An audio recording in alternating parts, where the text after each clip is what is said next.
Welcome back friends. आज हम explain करने जा रहे हैं हॉस्टल मूवी जो 2005 में आई थी, जिसके डायरेक्टर एंड राइटर हैं एली रोथ, जो द ग्रीन इन्फर्नो, नोक नोक, केबिन फीवर और भी जानी मानी मूवीज़ के डायरेक्टर हैं। मेन लीड में हैं जे हर्नांडिस, डेरेक रिचर्डसन और आइथर गुडजॉनसन। चलिए बिना किसी देरी के शुरू करते हैं।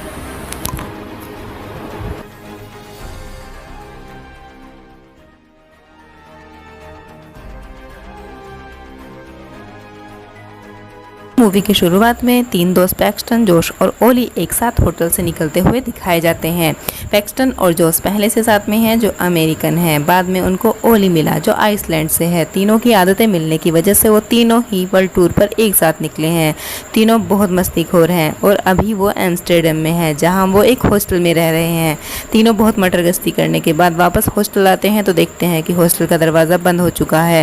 वो कोशिश करते हैं दरवाज़ा खुलवाने की, लेकिन दरवाज़ा नहीं खुलता और आसपास के लोग उनके शोर से परेशान होकर उन पर कांच के गिलास वगैरह फेंक कर उन्हें भगाने की कोशिश करते हैं। तो पड़ोस के फ्लैट में रह रहा एक लड़का जिसका नाम एलेक्स है, वो उनको अपने फ्लैट पर बुला लेता है और सुबह तक रुकने को कहता है और साथ ही कहता है कि यहाँ के लोग अमेरिकन को पसंद नहीं करते। फिर उनके बीच बातचीत होती है जिससे एलेक्स को पता चलता है कि वो लोग मौज मस्ती करने निकले हैं। तो उनको बताता है कि यहाँ की मौज मस्ती का मज़ा तो फीका है, मैं तुमको ऐसी जगह बताऊँगा जहाँ तुम जन्नत के मज़े लोगे, वो भी बिल्कुल मुफ्त में। तो वो तीनों मस्तीखोर निकल जाते हैं एलेक्स की बताई हुई जगह ब्रास्लावा, स्लोवाकिया के लिए। वो तीनों ट्रेन में जा रहे हैं, तभी उन्हें एक आदमी मिलता है जो अपने बिहेवियर से उनको अजीब लगता है। वो अपनी बेटी सिस्किया के बारे में बात करते हुए सलाद जैसा कुछ खाता है तो उसके हाथ कांपने लगते हैं। वो उनसे घुलने मिलने की कोशिश करता है तो जोश को पसंद नहीं आता। ट्रेन ब्रास्लावा पहुंच जाती है तो वो तीनों उतर जाते हैं। उन्हें बड़ा अजीब लगता है कि सारा स्टेशन सुनसान पड़ा है। फिर वो तीनों स्टेशन से स्लोवाकिया चले जाते हैं, जहां एक हॉस्टल का पता एलेक्स ने उनको दिया था। वो तीनों उस हॉस्टल नाम के होटल में पहुंचकर रिसेप्शनिस्ट वाला से मिलते हैं और प्राइवेट रूम्स की डिमांड करते हैं, लेकिन वो उनको बताती है कि यहाँ सारे रूम सेमी प्राइवेट हैं और यहाँ हर रूम में पहले से तुमको रूममेट मिलेंगी। ये सुनकर वो खुश हो जाते हैं और रूम में चले जाते हैं, जहाँ उनको रशियंस मिलती हैं जिनका नाम नतालिया और स्वेतलाना हैं। वो तीनों आपस में बात करने लगते हैं और रशियंस उनको अपने साथ बार में आने की दावत देती हैं। वो तीनों उन लड़कियों के पीछे बार में चले जाते हैं, जहां उनकी बहुत गहरी दोस्ती हो जाती है और जोश नतालिया को अपने ब्रेकअप की बात बताता है और बहुत दुखी होता है। नतालिया उसको तसल्ली देती है। उसके बाद जोश ताज़ी हवा खाने का कहकर क्लब के बाहर चला जाता है, जहाँ कुछ क्रिमिनल बच्चों का गैंग आकर उससे डॉलर और सिगरेट मांगते हैं और धमकाते हैं। तभी वहाँ ट्रेन वाला वो आदमी आ जाता है और जोश को उन बच्चों के गैंग से डॉलर देकर बचा लेता है। इस वजह से जोश उसको अच्छा इंसान समझता है और साथ में ड्रिंक पीते हैं। इसके बाद जोश अपने दोस्तों के पास चला जाता है। खूब मौज मस्ती के बाद वो सो जाते हैं। सुबह पता चलता है कि रूम में ना तो रशियंस हैं और ना ओली। तो वो रिसेप्शन पे जाकर पता करते हैं, लेकिन कुछ पता नहीं चलता। जोश और पैक्सटन ओली को बहुत फ़ोन करते हैं, लेकिन कोई जवाब नहीं मिलता। फिर एक जापानी लड़की उनके पास भाग कर आती है तो उन्हें अपने फ़ोन में ओली और अपनी दोस्त का फ़ोटो दिखाकर बताती है कि दोनों साथ में गायब हैं। फिर जोश और पैक्सटन ओली के बारे में बात करते हुए जा रहे होते हैं, तभी एक गली में क्रिमिनल बच्चों का गैंग उन्हें घेर लेता है। तो पैक्सटन बच्चों को डांटने लगता है। जोश पैक्सटन को चुप कराकर बच्चों को डॉलर दे देता है और बताता है कि इस गैंग से सावधान रहना, ये बहुत खतरनाक हैं। तभी उनको वहाँ से ओली गुजरता हुआ दिखता है। वो दोनों उसके पीछे भागते हैं और उसको आवाज़ें देते हैं, लेकिन ओली उनकी नहीं सुनता। वो एक टॉर्चर म्यूजियम में घुस जाता है। वो दोनों भी उसी म्यूजियम में घुस जाते हैं। वहाँ उनको पता चलता है कि वो ओली नहीं कोई और है। वो ओली जैसी जैकेट पहने हुए था। उसके बाद वो दोनों निराश होकर म्यूजियम से बाहर निकल जाते हैं। तभी ओली का मैसेज आता है फ़ोटो के साथ कि वो अपने घर जा रहा है। अब दिखाया जाता है कि वो फ़ोटो ओली की कटी हुई गर्दन का था, यानी ओली को बेरहमी से गर्दन अलग करके मार दिया गया है और अब उसके साथ वाली जापानी लड़की का टॉर्चर चल रहा है। फिर सीन शिफ्ट होते हैं हॉस्टल में, जहाँ जोश, पैक्सटन और वो जापानी लड़की काना अपने अपने दोस्तों के ना मिल पाने के कारण दुखी हैं और लगातार उनसे कांटेक्ट करने की कोशिश कर रहे हैं। तभी नतालिया और स्वेतलाना आ जाती हैं, जो जोश और पैक्सटन को अपने साथ डिस्को ले जाती हैं और ड्रिंक कराती हैं, जिससे जोश और पैक्सटन को अजीब सा महसूस होने लगता है और उनका सिर घूमने लगता है। दोनों एक एक करके वहाँ से अपने रूम के लिए निकल जाते हैं। जोश रूम में जाकर अपने बिस्तर पर गिरकर बेहोश हो जाता है और पैक्सटन बाथरूम में बेहोश हो जाता है। अगले सीन में जोश की आंखें खुलती हैं तो वो खुद को बंधा हुआ पाता है और उसके मुंह पर कपड़ा बांधा हुआ है जिसमें 2 झरोखे हैं जिससे वो सिर्फ बाहर देख सकता है। वो देखता है कि वहाँ बहुत से औजार रखे हैं। वो घबरा जाता है, वो गिड़गिड़ाने लगता है कि प्लीज़ मुझे छोड़ दो, लेकिन सामने वाले आदमी की चेहरा देखकर वो हैरान हो जाता है। वो आदमी वही था जो उन्हें ट्रेन में मिला था। ट्रेन वाला आदमी उसको बताता है कि वो सर्जन बनना चाहता था, लेकिन उसके टीचर ने किसी वजह से उसको फेल कर दिया और वो वजह थी उसके कांपते हुए हाथ। वो अपना शौक अब ऐसे इंसानों को टॉर्चर करके पूरा करता है और वो पूरा सनकी बन चुका है। वो आदमी जोश के शरीर में जगह जगह छेद कर देता है और पैरों को काट देता है और दरवाजे खोलकर उसको जाने को बोलता है। जैसे ही जोश बाहर जाने की कोशिश करता है वो उसकी गर्दन काट देता है। दूसरी तरफ पैक्सटन की आंखें खुलती हैं तो वो खुद को बाथरूम में सोया हुआ मिलता है। वो उठ के जोश को ढूंढता है। वो कमरे में आता है तो वहाँ आज नई लड़कियाँ मिलती हैं जो वही सब बातें करती हैं जो नतालिया और स्वेतलाना ने बोला था। उसको बहुत स्ट्रॉन्ग फीलिंग आती है कि कुछ तो गड़बड़ है, दया पता लगाना पड़ेगा। जोश उसको कहीं नहीं मिलता है तो वो रिसेप्शन से पता करता है तो वहाँ पता चलता है कि वो चेकआउट करके जा चुका है ओली की तरह। लेकिन पैक्स को यकीन नहीं आता। वो वहाँ से नतालिया और स्वेतलाना और काना भी गायब हैं। वो सबको ढूंढने निकल पड़ता है। पैक्सटन अपने मोबाइल में मौजूद फ़ोटोज़ की हेल्प से अपने दोस्तों को ढूंढने की कोशिश करता है। वो उस जगह पर पहुंच जाता है जहां वो फ़ोटो खींचा गया था।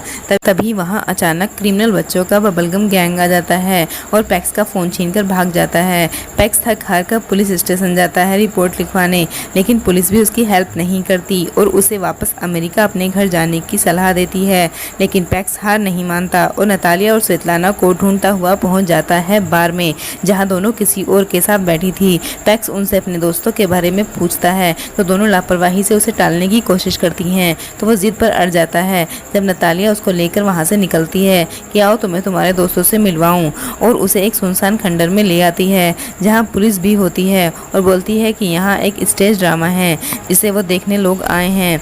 पैक्स और नतालिया अंदर जाते हैं। वहाँ पैक्स देखता है कि ट्रेन वाला वो आदमी किसी डेड बॉडी की काट छाट कर रहा है। ये देखकर उसके होश उड़ जाते हैं। वो नतालिया को बुरा भला कहता है, लेकिन नतालिया को कोई फर्क नहीं पड़ता क्योंकि वो उसके पैसे ले चुकी थी। पैक्सटन को वहाँ लाने के नतालिया को काफ़ी पैसे मिले थे और वहाँ से हंसते हुए चली जाती है। तभी वहाँ गार्ड्स आ जाते हैं और पैक्स को घसीट कर ले जाते हैं। इस दौरान पैक्स देखता है कि यहाँ सनकियों की पूरी फौज है जो इंसानों को टॉर्चर करके उनकी चीरफाड़ करके मज़े लेते हैं और इसके लिए पे करते हैं। वहाँ हर रूम में कोई ना कोई सनकी किसी न किसी इंसान को अलग अलग तरीके से मारने काटने में लगा हुआ था। हर तरफ चीखों की आवाज़ आ रही थी।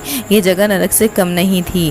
फिर पैक्स को एक रूम में ले जाकर कुर्सी से बांध दिया जाता है। कुछ देर बाद गार्ड आकर उससे बोलने को कहते हैं। उसकी लैंग्वेज से उनको अमेरिकन होने का यकीन हो जाता है। तब वो उसे एक रसियन सनकी को सौंप देते हैं। रसियन उसको टॉर्चर करता है। पैक्स उसकी ही लैंग्वेज में उससे रहम की भीख मांगता है तो वो पैक्स को थप्पड़ मारकर गार्ड्स को बुलाकर उसका मुंह बंद करा देता है और फिर उसे टॉर्चर करता है। सनकी से गलती से पैक्स की उंगलियों के साथ हथकड़ी भी कट जाती है, जिसका फ़ायदा उठाकर पैक्स सनकी को ही मार देता है और फिर वहाँ के गार्ड को भी मार देता है और अपनी कटी हुई उंगलियां उठाकर निकल जाता है। गार्ड्स के आने की वजह से वो एक रूम में छुप जाता है जहाँ एक ट्रॉली में कटी फटी लाशें और लाशों के टुकड़े पड़े होते हैं। पैक्सटन उसी ट्रॉली में छुप जाता है। तभी वहाँ एक गार्ड आता है जो डिस्ट्रॉय करने के लिए उस ट्रॉली को ले जाता है और लाशों के टुकड़े करके जलाने के लिए भट्टी में डालता जाता है। पैक्स ट्रॉली में से आंखें खोल के सामने देखता है तो वहाँ जोश की कटी फटी और बुरी तरह से सिली हुई लाश पड़ी होती है, जिससे उसकी घबराहट और बढ़ जाती है। पैक्स की उंगलियां नीचे गिर जाती हैं। इससे पहले कि पैक्स अपनी उंगलियां उठा पाता, गार्ड वो सब लाश के टुकड़ों के साथ जलाने ले जाता है। पैक्स चुपके से उठकर गार्ड को बेहोश कर वहां से भाग जाता है। भागकर एक रूम में पहुंच जाता है। वहां वो कपड़े बदलता है जिससे वो उन्हीं में से एक लगे। ये रूम एक सनकी का था जो वहाँ आ जाता है, जो उससे वहाँ आने की वजह पूछता है और गुस्सा करता है कि तुम मेरे कमरे में क्या कर रहे हो। कोई और होता तो मैं उसे मार देता, लेकिन क्योंकि तुम अपने ही आदमी हो इसलिए छोड़ रहा हूँ। पैक्सटन उस सनकी के वहाँ से जाने के बाद खिड़की से बाहर देखता है तो पुलिस भी दिखती है, मतलब पुलिस भी इन लोगों से मिली हुई है। वो वहाँ से बचते बचाते कार तक पहुँच जाता है। तभी उसे किसी लड़की के चीखने की आवाज़ आती है। जो आवाज़ काना की थी। आवाज़ के बाद उसको अकेले वहाँ से निकलने का मन नहीं करता, इसलिए वो वापस जाकर काना को बचाने का डिसीज़न लेता है और वापस चला जाता है, जहाँ वही सनकी मिलता है जो पैक्सटन को ऊपर रूम पर मिला था। वो उसे बताता है कि उसने काना को टॉर्चर करने के लिए पैसे दिए हैं। पैक्स उसको गोली मार देता है। काना की तरफ देखता है तो वो घबरा जाता है क्योंकि उसकी एक आंख बाहर निकली हुई लटक रही थी। पैक्स किसी तरह काना को लेकर वहाँ से भाग जाता है, लेकिन वो लोग उनका पीछा करते हैं। पैक्स को रास्ते में नतालिया, स्वेतलाना और एलेक्स दिखते हैं तो उसकी समझ में आ जाता है कि इन लोगों का नेटवर्क ऐसे ही लोगों को फंसाता है जैसे एलेक्स से लेकर पुलिस तक सब मिले हुए हैं। और कैप्टन को बहुत गुस्सा आ जाता है और वो अपनी कार उन तीनों पर चढ़ा देता है, जिससे स्वेतलाना और एलेक्स मर जाते हैं, लेकिन नतालिया उसकी कार से नहीं मरती, पीछे आने वाले गार्ड की कार से मर जाती है। पैक्सटन आगे बढ़ता है तो बबलगम गैंग उसको घेर लेता है। बबलगम गैंग को बबलगम और टॉफी देता है और उन्हें गार्ड्स को रोक के रखने के लिए बोलकर चला जाता है। गार्ड्स उसके पीछे आते हैं लेकिन बबलगम गैंग के हाथों मारे जाते हैं। आगे उनके लिए पुलिस की चेकिंग चल रही होती है तो वो कार छोड़कर किसी तरह से स्टेशन तक पहुंच जाते हैं। वहां भी उनको गार्ड्स खड़े हुए मिलते हैं। पैक्सटन छुपने में कामयाब हो जाता है, लेकिन काना को एक मिरर दिख जाता है जिसमें वो अपनी हालत देख लेती है और अपनी आंख और चेहरा देखकर उसके सदमा लग जाता है। वो ट्रेन के सामने कूदकर अपनी जान दे देती है। गार्ड्स का ध्यान काना पर होता है, इसलिए पैक्स ट्रेन में चढ़कर उनसे बच जाता है। वो चैन की सांस ले ही रहा होता है कि वहीं ट्रेन वाले आदमी की आवाज़ आती है। पैक्स अलर्ट हो जाता है और उस आदमी का पीछा करता है। स्टेशन पर वो आदमी अपनी बेटी सिस्किया से मिलता है तो पैक्स के दिमाग में एक प्लान चल जाता है। वो सनकी जब वॉशरूम में जाता है तो पैक्स सिस्किया को किडनैप कर लेता है। वो सनकी अपनी बेटी को बहुत ढूंढता है, लेकिन पैक्स सिस्किया को लेकर ट्रेन के साथ ही चला जाता है और यहीं पर ये पार्ट खत्म हो जाता है। बारी आती है मूवी के बारे में कुछ इंटरेस्टिंग फैक्ट्स जानने की। फैक्ट नंबर 1, मूवी में दिखाया गया स्लॉटर हाउस या बुचड़ खाना प्राग के एक मेंटल हॉस्पिटल का 50 साल से बंद पड़ा एक विंग है जो रियल में बहुत स्कैरी है। नंबर 2, फिल्म के डायरेक्टर एली रोथ ने बबलगम गैंग के लिए रियल स्ट्रीट किड्स लिए थे। नंबर 3, एली रोथ पहले इस सब्जेक्ट पर डॉक्यूमेंट्री बनाना चाहते थे, लेकिन इस बिजनेस में इन्वॉल्व लोगों का इंटरव्यू मिल पाना मुमकिन नहीं था, इसलिए मूवी बनानी पड़ी।